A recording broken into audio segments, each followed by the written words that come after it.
Hi, good afternoon, students. Madhul Sheikh from EduRhorizon Private Limited. Today we have with us Rohan Yadav from Delhi, and he is going to Germany to pursue the dream career MBBS. तो आइए हम रोहन से बात करते हैं कुछ basic points पे कि जर्मनी ही क्यों चूज किया रोहन ने, एंड एमबीबीएस के लिए जर्मनी जाने का क्या क्या बेसिक रीजन है. तो रोहन, थोड़ा सा इंट्रोडक्शन हम जर्मनी से शुरू करें क्योंकि आपका A2 ऑलरेडी कंप्लीट हो चुका है. Yes, sir. Right. So can you just introduce yourself in German language? Yes, sir. Ich heiße Rohan Yadav. Ich komme aus Neu-Delhi, Indien. Und ich bin 21 Jahre alt. Great great, thank you. So मैं क्यों आपसे पूछा कि आप German में introduction दो. There are parents, there are students जो ये सोचते हैं रोहन के जर्मन लैंग्वेज पता नहीं बहुत टफ है. आपने A1 या A2 कंप्लीट कर लिया. तो आप मुझे बताइए क्या लग रहा है कि कितना टफ है? सर टफ तो ऐसा नहीं है क्योंकि as compare to other languages like Chinese और समथिंग और Spanish it is very easy. Because क्या है कि ना एकदम इंग्लिश जैसी है, बस उसको प्रोनाउंस अलग करते हैं, थोड़ा सा अलग करना पड़ता है. बस एक दो चीज़ें एक्स्ट्रा हैं, लेकिन वो है कि दिखती और पढ़ी एकदम इंग्लिश की तरह आती है, बस प्रोनाउंसिएशन अलग है. तो there is no difficulties. Okay. अच्छा, मुझे ये बताओ रोहन कि जर्मनी ही क्यों एमबीबीएस के लिए? सर एक तो क्या है कि एजुकेशन फ्री है. करेक्ट. ऊपर से जो क्वालिटी एजुकेशन है, बिल्कुल सही. क्योंकि जो जर्मनी है वो 3rd-4th नंबर पे आता है एजुकेशन. बिल्कुल बिल्कुल बिल्कुल. अब ये सब चीजें ऊपर से Germany is one of the top most country in the world. In fact पूरा यूरोपियन यूनियन में Germany is number 1 most dominating country. तो बस आप अगर ऐसे कंट्री जा रहे हो जो कि ना डेवलपिंग नहीं है, इज ऑलरेडी डेवलप्ड, तो आपका फ्यूचर कहीं ना कहीं सिक्योर दिखता है. बिल्कुल. क्योंकि वहाँ पे क्या है कि जैसे आपका एजुकेशन कंप्लीट हो गया उसके बाद 18 मंथ्स का आपको वीजा वो मिलता है, स्टे बैक फैसिलिटी मिलता है. मतलब आपका as soon as you complete your course दूसरे कंट्री में क्या है आपको भेज देते हैं कि नहीं भाई आपका स्टूडेंट वीजा एक्सपायर, मतलब आप वापस आओ, फिर आकर उस कंट्री में जाना है तो फिर वर्क वीजा के भी थ्रू जा सकते हो. जर्मनी में ये फायदा ये है कि जैसे आपका कोर्स कंप्लीट हो जाता है 6 साल का, उसके बाद आपको जर्मन गवर्नमेंट ही बोलता है कि 18 मंथ्स आप यहाँ पे रहो, वर्क ढूंढो, अगर मिल जाता है, जो कि ना मिल जाता है बहुत इजीली.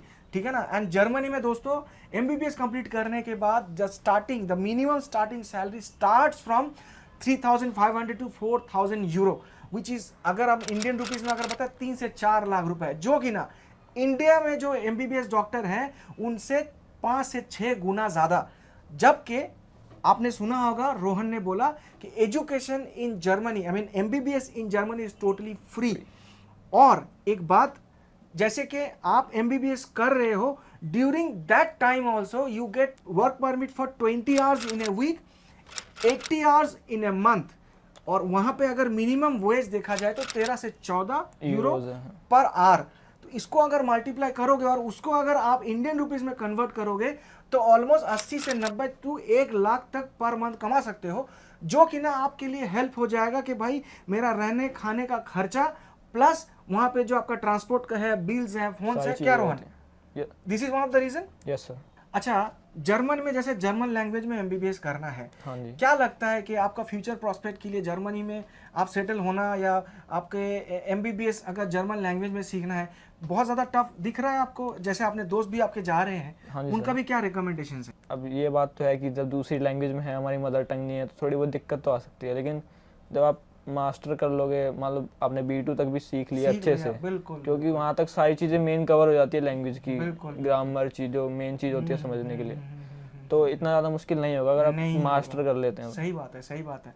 दैट इज़ व्हाट दोस्तों. देखिए हर एक जगह का, आई मीन इवन इंडिया की भी बात करो ना, तो आप अगर अपनी स्टेट, जैसे वी आर फ्रॉम दिल्ली, तो आप अगर तमिलनाडु जाते हो, आप अगर वेस्ट बंगाल जाते हो, आप अगर केरला जाते हो, तो to deal with the local patient you need to learn the local language, जो कि ना सिखाया नहीं जाता. पर जर्मनी में क्या है दोस्तों, जर्मनी में कोर्स स्टार्ट होने से पहले ही आपको लैंग्वेज पढ़ना पड़ेगा, सीखना पड़ेगा, जो कि ना इन्होंने कहा ऑलरेडी कि बहुत ईजी है. तो I mean last but not the least दोस्तों, मैं आपको बता दूं, देयर आर मेनी कंसल्टेंट्स जो कि ना आपको बोलेंगे कि भाई आप यहाँ से लैंग्वेज कर लो, आपको बहुत कम खर्चे में हो जाएगा. आप वहाँ पे स्टूडेंट कॉलेज क्यों कर रहे हो इतना पैसा खर्च करके, आप इंडिया से कर लो. तो आपने वहाँ पे लैंग्वेज क्यों कर रहे हो? जैसे वहाँ पे लैंग्वेज सीखना मतलब थोड़ा सा कॉस्टली है, आप यहाँ पे कर लेते तो हो सकता है उसके आधे पैसे में हो जाता. तो जर्मनी जाके जो B1 से C1 तक करोगे, ये क्यों सोचा आपने? सर एक तो एनवायरनमेंट मिल जाएगा ना मेरे को लैंग्वेज के लिए. अब जैसे ये है कि वहाँ पे रहूंगा, जर्मन लोग रहेंगे, अब सिखाएंगे वो सिखाएंगे भी जर्मनी के ही लोग ही। और यहाँ पे क्या 90% जगह पे क्या जो जर्मन सिखाएंगे ना, दे आर इंडियन, तो उनका फोनेटिक्स, उनका प्रोनाउंसिएशन बिल्कुल अलग है। Yes sir. और ये है कि जब इंस्टीट्यूट से बाहर निकलूंगा तब हिंदी में क्या भाई क्या हाल है, हाँ, कहाँ खाना है, चल छोले वहाँ पे रहेंगे तो फिर वही है कि सारे लोग ही वैसे बात करने वाले होंगे। आप जैसे ही कोचिंग सेंटर से बाहर निकलते हो तो आप अपने जो लैंग्वेज आपने सीखा उस क्लास में, तो you get to use that language in the practical world. कि भाई आप जब मान लो कोई शॉप में जा रहे हो, कोई ट्रांसपोर्टेशन के लिए, कोई कैब के लिए, क्या रोहन, यस सर, ये इन्होंने इंटेलिजेंट डिसीजन लिया। दूसरा चीज, लोग आपको बोलेंगे भाई स्टूडेंट कलीग के लिए इतना पैसा मत दो, आप इंडिया में कहीं ना कहीं 1 साल का कर लो। यहाँ पे एक सबसे बड़ी बात है, तो FSP जो एग्जाम होता है उसमें बहुत बड़ा एक हेल्प हो जाता है हमारे बच्चे जो स्टूडेंट कलीग करते हैं। आपका क्या राय है? सर बात तो ऐसे ये सही है, क्योंकि अब इंडिया में है, अब हो सकता है कोर्स में कुछ सिमिलैरिटीज भी ना हो, जैसे वो चीज़ जहाँ पे होती है वो, बिल्कुल, अब वो चीज़ यहाँ पे हो या ना हो, अब वहाँ के जो लोग हैं वो अपडेटेड रहते हैं। बिल्कुल बिल्कुल। अब तो इसलिए स्टूडेंट कलीग में आपको पता है सारा का सारा काम, मतलब स्टूडेंट कलीग में क्या होता है, FSP एग्जाम में जो क्वेश्चनर होंगे उसके हिसाब से प्रिपेयर किया जाएंगे। लोग आपको पैसा बचाने के लिए बोलेंगे अरे यार इतना पैसा क्यों खर्च करो, यहाँ पे 1 साल का कोई भी छोटा मोटा कोर्स कर लो, उसके बाद आप वहाँ पे कर लेना। Yes, that might save your time, but ultimately जब आप मेन कोर्स में जा रहे हो उससे पहले जो FSP का एग्जाम है और जो एग्जाम्स है उस एग्जाम में आप रुक जाओगे। उस एग्जाम में 90% बच्चे देखा जाता है फेल करते हैं। तो आई रियली अप्रिशिएट रोहन के, उन्होंने बहुत अच्छा डिसीजन लिया इंटेलिजेंटली कि भाई हम जब अपने देश छोड़ के इतना दूर जा रहे हैं, हम जब इतने टाइम लगाएंगे तो हमें तो फर्स्ट अटेम्प्ट पे ही FSP निकालना है। Yes, you cannot take the chance because it's a matter of time, it's a matter of money, it's a matter of the future.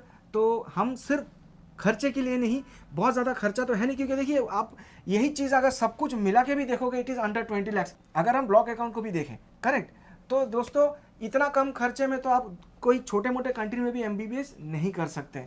तो I wish all the best. इनका already सारा काम हो चुका है, इंटरव्यू का डेट भी almost final है। हाँ जी, नेक्स्ट वीक में है, नेक्स्ट वीक इंटरव्यू का डेट है। APS सर्टिफिकेट भी, वेरिफिकेशन वगैरह सारा काम हो चुका है, he is ready to go. और within a period of very few times आप इनके वीडियोस भी देख लेंगे कि जब हमारे बच्चे वहाँ पे पहुँच जाएंगे।